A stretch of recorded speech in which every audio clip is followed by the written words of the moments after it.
आमे पूरापूरी भाव में इलिसिट व्यवसाय ओडिशा प्रदेश समस्त अंचल को मुक्त करने जहाँ योजना आरंभ कर शीघ्र करूँ। देखो जो किसी इलिसिट ट्रेडर जो कथा आम सरकार आसवा प्रथम दिन कही चलीचु इलिसिट ट्रेडर को कर्व करने सरकार सब प्रकार योजना प्रस्तुत कर कार्य आरंभ कर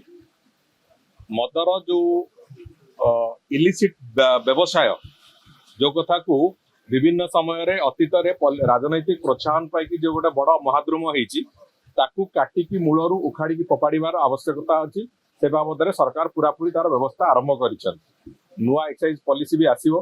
तेणुक सबु दृष्टिकोण जोटी जोटी इलिसिट लिकर ट्रेडिंग होची से आईएमएफएल हो कि जो हमर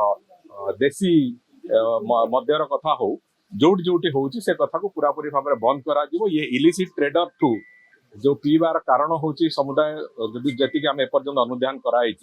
इलिसिट व्यवसायी जो मैंने अच्छा माने जो बिकुचंती से माने मद को विषाक्त कर बिकुचंती से दृष्टिकोण होती से कथा एवं से दृष्टिकोण पुलिस भी 4 जन को गिरफ्त कर सारी एवं जो लोक मैंने अच्छा से माने समस्ते सेफ जोन भितर अच्छा से माने समस्ते भल अच्छा आईसीयू रे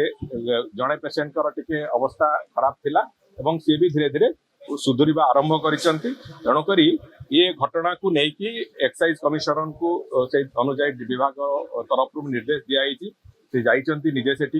एवं आमे पूरा गंजाम जिला सारा से बाबद में जहाँ पदक्षेप नवा कठोर कठोर पदक्षेप नबू एवं यही घटना जो मैंने संपृक्त अच्छा बाबद में आम कठोर पदक्षेप नबू आम पूरापूरी भाव में इलिसिट व्यवसाय ओडिशा प्रदेश समस्त अंचल को मुक्त करने जहाँ योजना आरंभ कर शीघ्र करूँ।